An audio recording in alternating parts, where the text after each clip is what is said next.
Hello, I'm KIRO Newsradio meteorologist Ted Buehner, and this is The Insider, where we peel back the curtain and talk to the people, their organizations, and what they do to help keep us safe.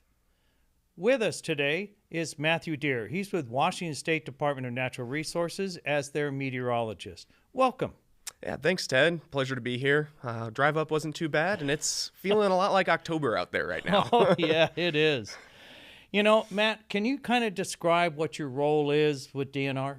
Yeah, absolutely. So came to DNR in 2021 directly out of the Air Force, and they hired me as their Wildland Fire meteorologist. So when I started, it's a one deep position, just really working on the predictive services aspect of wildfire. So where do we put firefighters on the landscape ahead of large fires so they have the best chance to get there and get them contained as quickly as possible? And then looking at that seasonal outlook type stuff, like where are our issues, maybe not just in Washington, but in the region, because we support Oregon as well. So really that long range outlook, the day-to-day forecasting, keeping firefighters safe and keeping management informed of where new large fires are possible. Now, you do weather briefings as part of your role. Who attends those briefings, and what do they do with the information that you and your small team provide? Yeah, absolutely. So I got a couple different main audiences. So our biggest briefings are at 11 a.m. Monday, Friday right now. It changes based on our preparedness level or how concerned we are about the fires on the landscape. And that's statewide fire leadership. So fire chiefs from all the fire districts across the state, all of our management level folks that are making the decisions on, hey, we need to boost our resource capabilities in these areas in particular based on the weather forecast that I'm giving them. Every single day, I also give a aviation forecast. So we've got right now 27 aircraft that are full-time, full-use wildfire suppression aircraft for Washington DNR. And flying at low levels with near fires and mountainous terrain is pretty dangerous. It's inherently risky. So getting those folks the weather they need is pretty important as well. Yeah, as an aviation forecaster with the Weather Service, I can relate. But you mentioned 27 of them. What kind of aircraft? Yeah, we got tons of stuff. So the stuff owned by the state, we've got 8 Hueys. Those are your Type 2 helicopters. They can get in, real maneuverable. We also have 2 fixed-wing airplanes that have real fancy IR cameras on them. So they're not actually fighting the fire, but they're up overhead, providing the most detailed maps that you could possibly get to the folks on the ground about, hey, where's the fire burning hot? Where do we need to worry about containment issues? And then there's a slew of contract aircraft. So 2 really cool super scoopers, the half boat, half plane type deals. Yeah. Tons of single engine scoopers, so smaller, more maneuverable. Yeah, it's basically the DNR Air Force out there. Now, that is really cool. Now, our mountain winter snowpack ended up below average. And as you know, the region is way behind when it comes to our annual precipitation so far this year. In fact, SeaTac is now, well, right around 6 inches of rain behind for the year. Olympia is more than 9 inches. Everett's more than 12 inches. And out in Forks, where the vampires hang out, they're more than 22 inches of rain behind for the entire year at this point. So what does the lack of rainfall mean for the current wildfire season? Right. So it's crispier than I've ever seen it in Western Washington. I mean, even just driving up here along the highway, yeah, it's raining today, but we're missing so much rain. Like the blackberries that are growing in are dying, like on the side of the highway. There's crispy leaves all over the place. And you really see that potential borne out in the Bear Gulch fire. Sure, we'll talk about that in a second, but what it's doing on the Olympics is something that is very rare for that area, and it just shows how dry all of the fuels are and how ready they were to burn. Well, we mentioned dry conditions. What else is needed for wildfires? Right. So a big thing we've seen this year, and we're below average in acreage, which is surprising to me. I would not have predicted that at the start of this year because the fuels are so dry, but you need 2 other things. You need ignition sources, and then you need some sort of critical weather event, whether it be strong winds, thunderstorms, east wind setups. That's what drives our fires to be really big and catastrophic. And despite the super dry conditions, we just haven't had many lightning ignitions. Folks are doing a good job keeping the human ignitions down, and then that allows our initial attack crews, our helicopters, our hand crews to get out there and put a ring around the fire as quickly as they can. Yeah, that's in part why we're talking here today, is to help educate people with regards to the threat of wildfires and what they can do to help avoid them. Regarding wildfire starts, how many are human versus natural? Right, so we typically have more human starts than natural starts in Washington, but when you look at some of our biggest years, the fires that really drive our acreage totals real high are typically lightning starts. They're harder to access, they can occur randomly across the landscape, and you can get like 50 to 100 of them in one go if you're unlucky, and it's hard to manage all of those starts. Humans this year have caused around 900 new wildfire starts in Washington compared to only like 120 lightning starts. Typically, you'd see another 100, 200 lightning starts, but the human starts are about on par. So maybe more of that like 60-40 split human to lightning. Okay. What's a typical human wildfire start? Right. There's several real common examples. So it can be anything from an unattended campfire. I was out on the Burdoyne incident a couple weeks ago, and in the middle of that incident, they also found an unattended campfire that someone had started. It's like, oh, we're in the middle of a fire footprint right here. And then roadways are another huge one. Flicking a cigarette butt out the window at any time of the year is pretty inconsiderate. Doing it during summer is downright dangerous. Chains dragging behind your vehicle, and then just anything that might not seem scary, but on a hot, dry, windy day, operating farm machinery in dry fuels. Like, you can accidentally start a wildfire like that out in a wheat field running the combine, and unfortunately that will grow really, really quickly. So there's a ton of different ways to start wildfires. Some just due to negligence, some just due to, hey, you got unlucky, your car broke down in the wrong spot. Right, exactly. Speaking of wind, the LA fires early this year and the Spokane County fires back in August of 2023, both of those, all of them, were driven by strong winds. Why are they so dangerous? Yeah, and I'd also add the Labor Day 2020 fires to that list as well. The wind is really that one missing ingredient a lot of times to get a fire spread to get fires to spread at incredibly high rates. So out in the Spokane County example, it was hot. We set records for temperatures in the days leading up to it. The fuels were as dry as could be. Like, you lit a match and dropped it, it's going to ignite a fire no matter what. But with those strong winds, that's what then pushes the fire at incredible rates, like up to 2-3 miles an hour during these strong winds. And if you think 2 to 3 miles an hour is slow, like if it's a fire moving with a 1 mile wide flaming front, like it's significant. And the LA fires are just another chief example. Like, you can get a small fire start that turns into a huge problem very quick, just due to the sheer force of that wind driving the flaming front forward. You know, you mentioned the term fuels. Can you explain fuels? Because a lot of people don't understand what that means. Anywhere from the light fuels all the way up to the 1,000-hour fuels. Yeah, absolutely. So fuel in the wildland fire environment is anything that's receptive to burn. We typically class it into different categories, like you mentioned there, but that helps us predict what the fire behavior might be. So your light fuels, your 1 hour fuels, that means that they take 1 hour to reach equilibrium with the environment. So if you are getting a hot, dry day in the afternoon, it's 90 degrees, relative humidity down at 15%. It only takes 1 hour for those fine, typically your grasses, your pine needles on the ground. It takes 1 hour for them to be at equilibrium with the environment, and if it's 90 with 15% humidity, they are ready to burn. You start to get a little bit larger. The next size class we really look at is that 100-hour fuel. That's going to be like your down sticks, your dead tree debris kind of on the forest floor, like 1 to 3 inch branches and whatnot. And the more you have of that and the drier it is, the more intense fire behavior you can expect, because those fine fuels, they consume real quick. So you get a fire moving through a grass field and you can walk in that field 10 minutes after the fire's gone. It's cool. Wow. But those transition fuels, when you start getting more woody debris and whatnot, they linger, their heat stays there, and they can still support fire behavior. getting up into the 1,000-hour fuels, this is your big deadened down logs. It's what we're seeing in the Bear Gulch fire. That's really what's driving that intense behavior, is they're not always ready to burn. It takes them 1,000 hours to reach equilibrium with the environment. And if you want to do some quick math, that's like 30 to 40 days. So they're something that takes, hey, into the summer months. You've got to be hot and dry for a long time to get those ready to burn. But on the flip side, once they're ready to burn, it takes 1,000 hours to cool them back down again. So they are ready to burn, and we've seen that in Washington this summer, especially with Bear Gulch. When we drive into wooded areas, we often see a sign that depicts fire danger.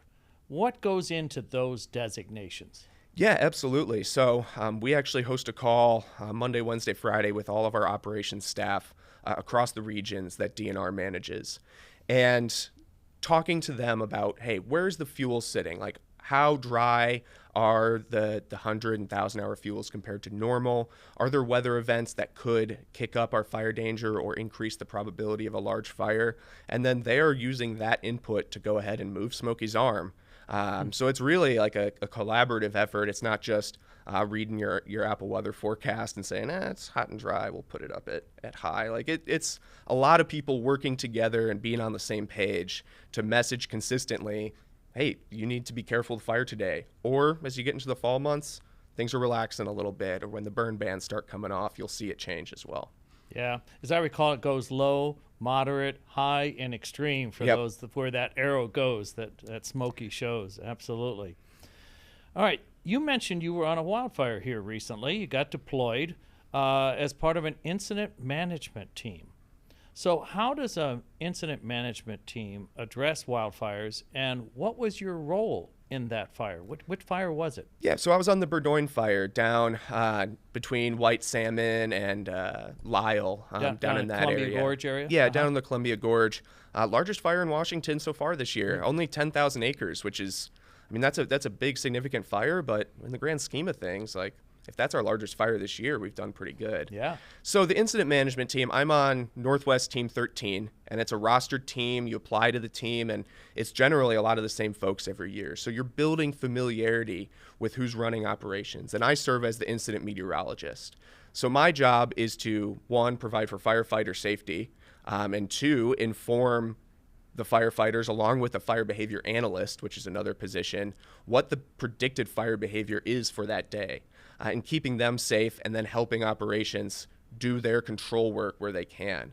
And the team concept is super interesting. So the team is about 75 people, and we had over 900 resources on this fire. So it's really a management structure to take care of the firefighters and give them the leadership direction to get the work done that they need to get done. And it's amazing how well it works. It's a well-oiled machine. That's good. As I recall, you do a pair of briefings every day to the entire fire team that's about ready to be deployed or is coming off the fire. Go ahead. Yep. So within the first 30 minutes a shift, I'm up there talking to a couple hundred folks. And when you're giving weather to a firefighter, I really enjoy it because of all the customers, I guess you could say, I've had in my career. Firefighters know about weather and they care about weather and they are looking to learn about it. So instead of just telling them what the temperature is going to be, what the winds are going to be, you give them things to look out for. Like, hey, you're going to notice that when you get out there, the relative humidity is a little bit lower today than it was yesterday at this time. Notice what your fire's doing. Be prepared in case that fire makes an unexpected run. If your humidity's starting out lower, might get lower in the afternoon. Spin your weather, take your weather observations, and then I give them my phone number because it's so fun when you get someone that's excited about weather and they want to learn because that's good for their crew. That's good for themselves. If you've got a weather expert on your crew, you can keep yourself safe because one of the common denominators in a lot of tragedy fires is an unexpected shift in the weather. So keeping people aware of the weather and thinking about the weather is one of the things that I try to focus on. Yeah, you mentioned those adverse conditions that can arise, thunderstorms. They produce those gust fronts and the winds and the shifting winds that go with that. Or you can have just wind gusts that pick up, particularly on the east slopes of the Cascades. We've had a number of fires in that regard. It's all about keeping them safe. No doubt about that. Absolutely. I'm glad you're there to do that. A new program this year are webcams that are monitoring for wildfires and wildfire smoke. Can you share more about this new program? Yeah, DNR has worked with Pano to put up a couple dozen now. It's growing every single day. They're wildfire detection cameras. They use an AI algorithm to track like smoke production, or like, hey, I see a plume of smoke. Because you can't, it'd be very hard to have one person monitoring, or even a team of people monitoring all of these areas.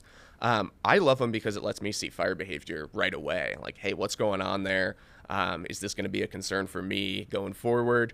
But they've done an exceptional job, better than I would have hoped, actually, at pinpointing new locations and getting folks to the incident as quickly as possible. They're connected right to dispatch, and there have been several fires this year where I see it alerted on the PanoCam, I check it out, and I say, ooh, that is a tough spot for a fire to start.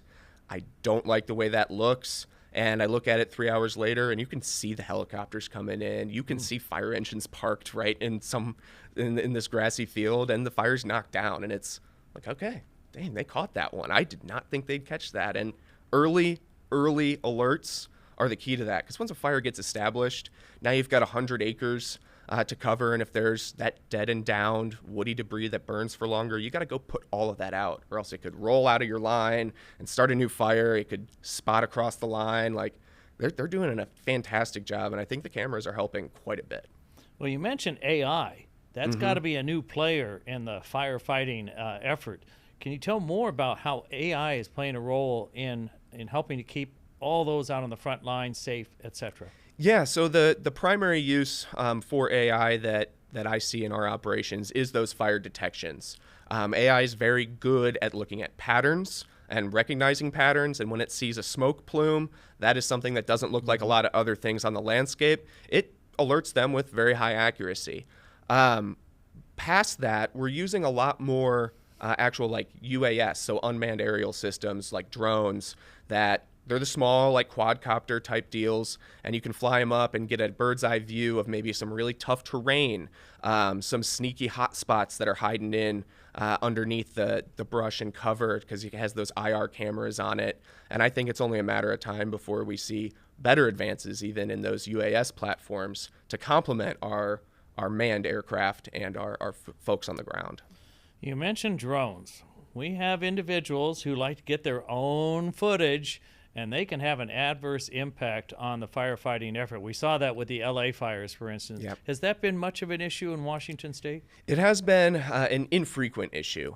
So anytime a drone is launched within the box around the fire, it's called a temporary flight restriction. They have to shut down all the aircraft, because these helicopters, I mean, if you've ever seen one of these firefighting helicopters operate, they're maybe like not getting above 100 feet off the ground, from scooping in a lake or river to dumping on the fire and right back. So anything flying that they don't know about is an immense danger, because it's life or death. Like, when you are flying in an aircraft, if something wrong happens, especially at that low elevation, it is a catastrophic accident waiting to happen. So there have not been too many drone incursions that I've heard of through this year, but definitely the past couple years, there's been a handful here or there, and folks just, I think it's cool enough to watch these aircraft do their work, and then appreciate that without having the drone footage yourself. Yeah, exactly, because there are some severe penalties if you are caught doing that. I remember when the LA fires, one fixed wing aircraft down there hit a drone and left a big gash in one of the wings, and took that aircraft out of service when they really needed it to help fight the fire. Yeah, and that's like best case scenario, is that the aircraft was out of service. Yeah. That's the best you can hope for. Well, the pilot did a good thing. Yep. Speaking of pilots, we hear about smoke jumpers. When do they go into action, and what do they do? Because as you well know, most of our human fires are near where humans go. Yep. Lightning likes to find those wilderness locations. Go ahead. Smoke jumpers those are some incredible folks. Kind of born out of paramilitary, like the folks that would drop in behind the lines in World War II. We took that concept back, and we're like, all right, we're going to be fighting fires now, not overseas. And they're willing to go, they are able to go where you just cannot put firefighters otherwise. Up really high on steep rocky cliffs, They can get in there and put out small fires, especially those lightning starts, before they get real big. And there's been several instances this summer where we get lightning fires. Like I mentioned, we have about 100, 120 lightning-caused starts this year. And you give it a couple days, and there's no more smoke coming out of that. And it's like kind of like magic. They drop those smoke jumpers in there, get a helicopter in there to pick them up later, and you would never have known there was a fire there. But had they not accepted that risk to jump out of a plane, land on a mountain, and put out that fire could sit there and smolder until it has the right moment to explode, and now it's a huge problem. So invaluable resource, the smoke jumpers, and they were, I believe, first based out of the Methow Valley in Washington. So yeah. pretty cool history in Washington with them too. There's another group down in Redmond, Oregon as well. Can wildfires produce their own weather? Yeah, absolutely. And I think I'm going to keep going to Bear Gulch because I have not seen anything like that in Western Washington before. When a fire especially is able to stand up that strong plume, and I think many folks in Seattle have noticed it perhaps the last couple weeks, Bear Gulch has produced a really strong pyrocumulus, we call it, on 3 separate occasions. And what's going on there is the fire is producing so much heat that it's causing the air to rise so rapidly that it's able to break through some stable layers in the atmosphere, and it punches all the way up, and it's dang close to doing a thunderstorm. Like, it is providing that heat energy the atmosphere needs to become unstable. And when it does that, you got all this rising air that causes the air around the fire to have to suck in and fill that void. So the Bear Gulch fire, again, I can't say enough about how exceptional it is.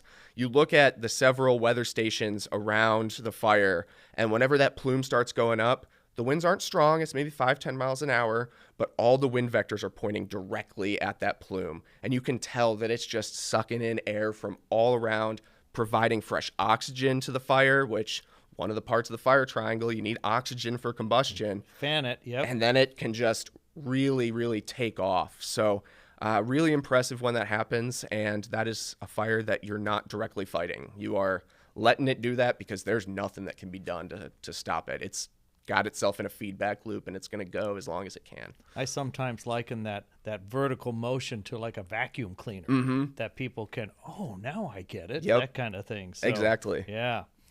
Speaking of wildfire weather, can you describe what is a fire whirl and what do they mean? Yeah, absolutely. I'll talk about weather stuff all day. I'll just define weather terms until this afternoon. But fire whirl. If you live in Eastern Washington, you've seen dust devils almost certainly, and it's a very similar concept. So on fires, you typically see fire whirls more in like a grass type fire, or it's transitioning into some brush and timber, where you need 2 areas that are at different temperatures. So you get the blackened area from the fire, and then you have like maybe a grass field right next to it. That temperature difference drives some localized pressure differences that create some swirling air, and then the unstable atmosphere above it just kind of sucks that vortex vertically, and that stretches it kind of like a figure skater going from spinning with their arms out wide to spinning super fast with their arms tucked in, and it stretches it out, and if you've got burning material, it's going to go along for the ride. Real fun story from one of the operations folks on my incident management team. He spent a lot of time working in Nevada, so a lot of desert rangeland, grassland, and he had put in a dozer line out ahead of the fire, really caught it, was feeling pretty good, and a fire whirl comes up the line, right up his line, and picks up some flaming like cow patties and throws them over the line, and now the fire ran another 10,000 acres. She's like, gosh darn it, man, freaking fire whirls. That's amazing. Now, this is different and interesting. Can you describe what is a zombie fire? Yeah, absolutely. So most recent example I know of was up in British Columbia last summer. So a zombie fire is a fire that burns one year, probably burns pretty hot, and it's able to get into like a subsurface layer. So whether that be the deep duff layers, like you go out into a Western Washington forest and you can dig down 5 feet through just like pine litter and whatnot, Or especially up in British Columbia, they've got a lot of peat bogs.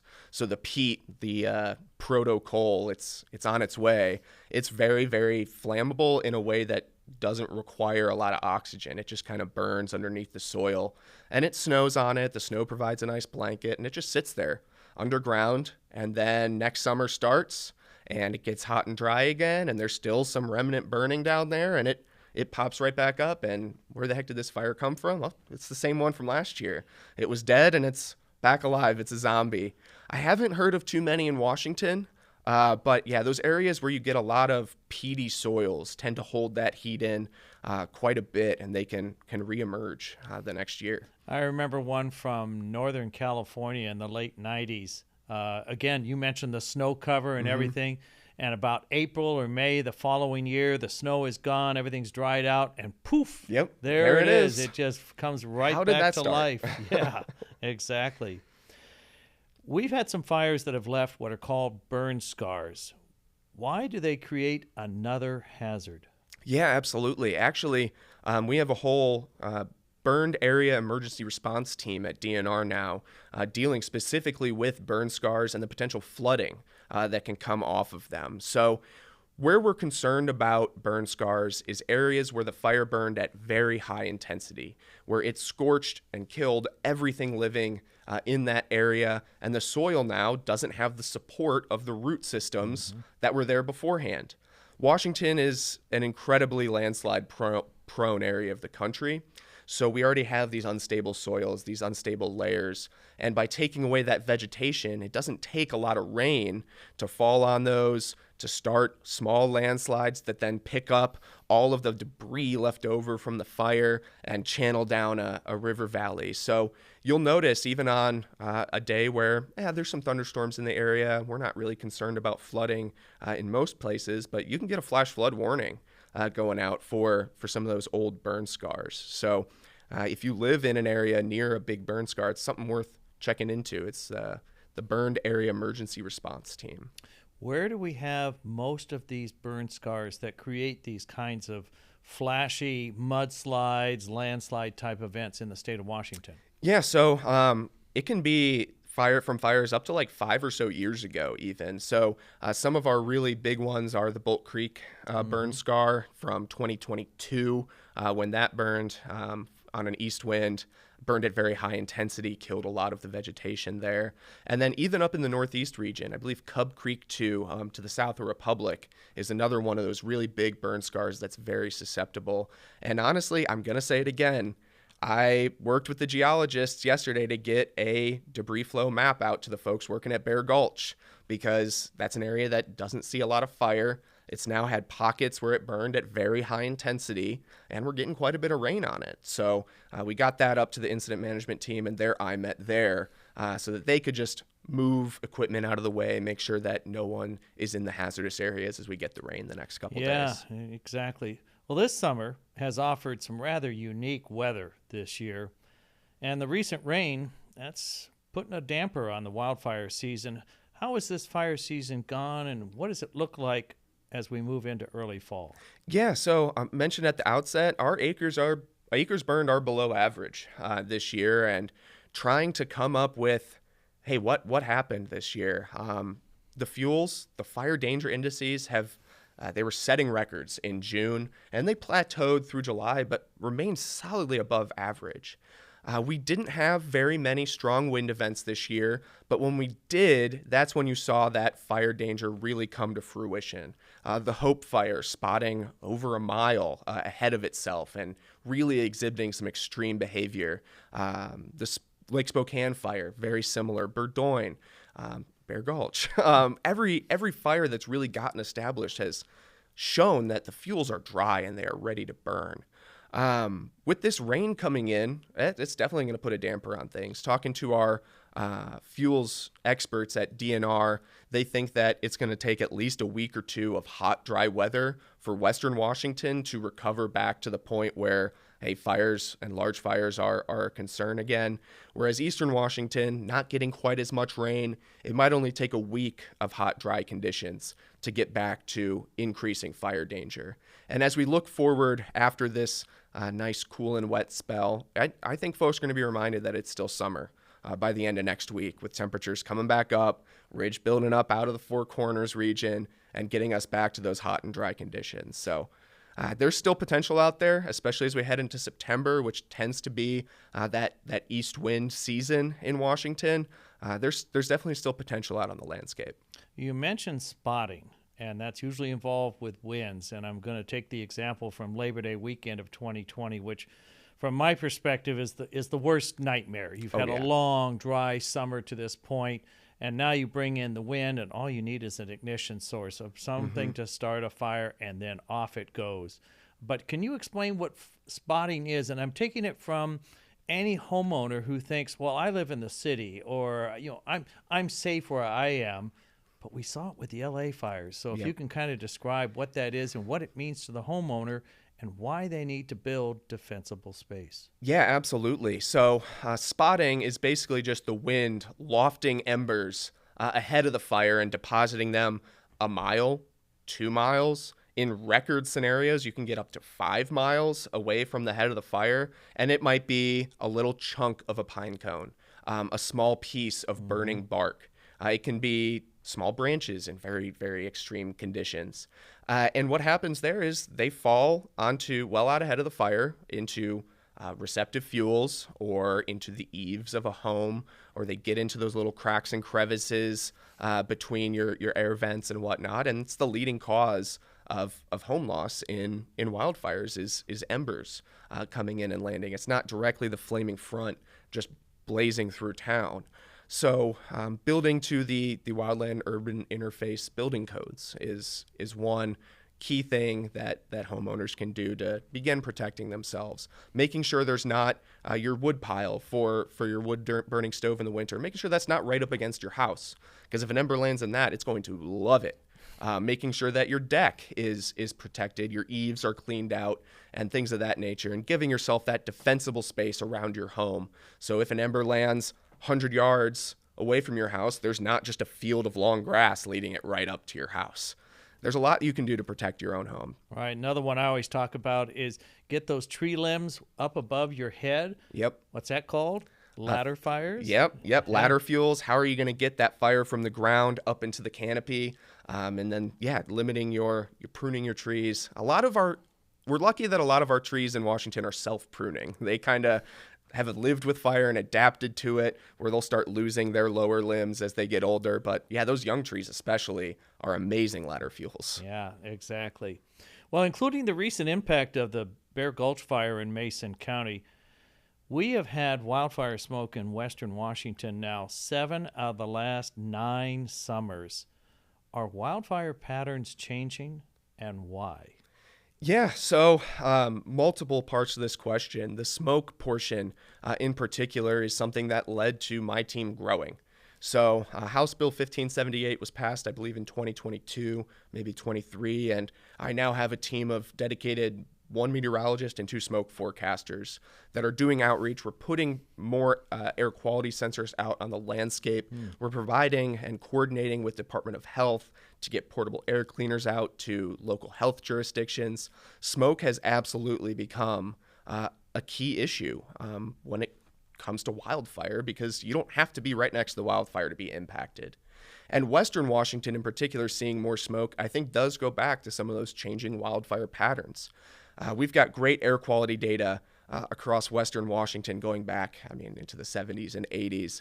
And you can see it's stark. Wildfire smoke did not used to be a big problem for Western Washington. And sometime around 2012, 2013, 2014, it started to be a big problem.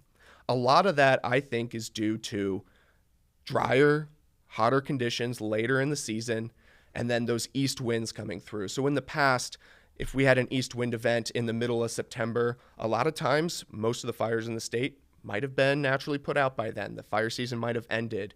But now, more often than not, there are still fires burning as we get into that east wind season. And even if there's not big fires in Western Washington, it's going to funnel all that smoke across the Cascades, and those east winds help the smoke descend out of the higher layers of the atmosphere and down to the surface where we see those impacts. So really, it comes down to more fire fire available on the landscape longer in the year, and then just an east wind to carry it into western Washington. Well, that begs the question. Wildfire season getting longer. When do we have our wildfire season, and when is it the off season? Yeah, absolutely. It's a tricky line because once wildfire season ends, once we get rains late enough in the year, like right now sitting at August, like 15, 16, I don't know if this rain is quite late enough. We still have high sun angles. The fuels can still dry out. But once you start getting, like if we got this storm a month from today, that's probably a wrap on fire season for western Washington. What we turn to then is prescribed fire and getting ready for next wildfire season, the next 10 wildfire seasons. Where is the highest danger on the landscape, and how can we go and reduce that danger through putting our own fire on the landscape?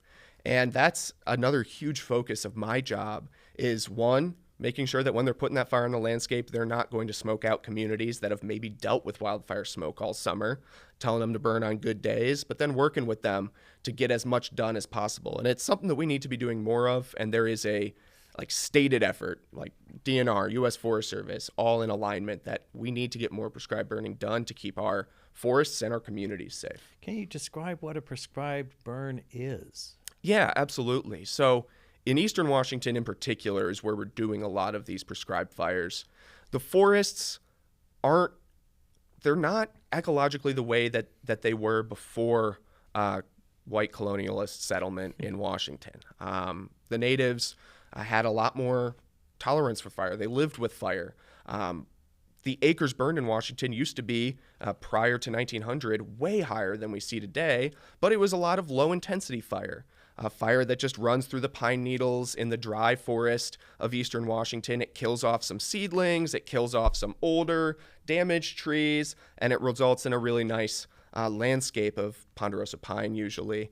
Once we started excluding fire and putting out every single fire, it wasn't killing those seedlings that are coming in. We weren't seeing the old trees age out and be burned down like they would have been naturally.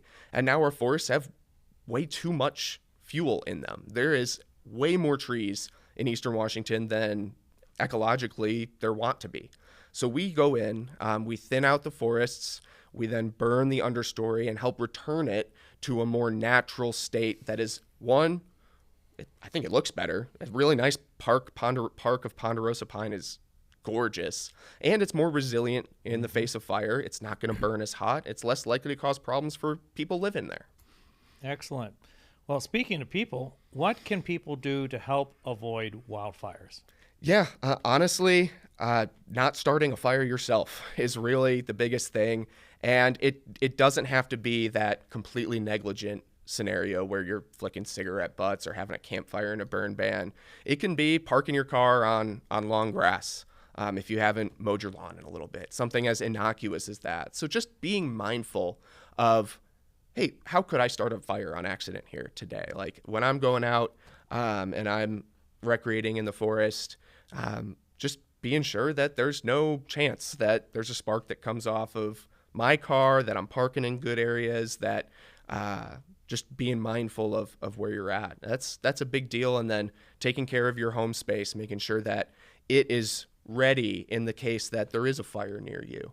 If you have good defensible space around your home and those fire engines are coming through looking to save houses, the houses that are easiest to defend are the ones that they're going to be defending because it's their life on the line too. And if you've got a nice maintained yard, you've cut down some of the bigger trees that are closer to the house, you've arranged your landscape in a favorable way, it also might just save a firefighter's life. There's plenty of stories of firefighters seeking shelter in near a house that had very good defensible space around it, and it maybe saved their life. So it gives your house a better chance of survival, and it helps out the firefighters in the case of a fire. Where can people learn more about creating a defensible space around their home or business? Yeah, absolutely. So Washington participates in Wildfire Ready Neighbors.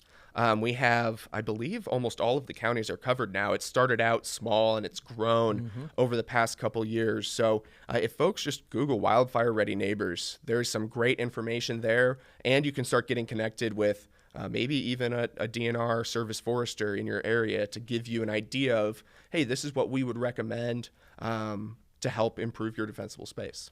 Absolutely. Matt, thank you for joining us. I'm going to give you the final word. Can you recap the takeaways you really want people to know from our discussion? Yeah, absolutely. So it is still fire season. It is raining quite a bit right now, but like I said, I think it is going to warm up and dry out again, especially for eastern Washington. Just because we've had a below average year so far does not mean that the rest of August or September is going to follow suit. I hope it does. But being prepared in case you do need to evacuate. At the Burdoyne incident, there was a lot of folks that had to evacuate on a moment's notice, and there were a lot of homes that were able to be saved in the fire footprint, and there were some that were lost. So just being prepared in case a wildfire does happen near you, and then watching out and making sure that you, your neighbors, your community are staying ahead of any fire potential in your area. Excellent. Fantastic. Thanks again for sharing all this fabulous information. And thank you for joining us for this edition of The Insider. I'm meteorologist with KIRO News Radio, Ted Buehner, and also for MyNorthwest.com. Thank you.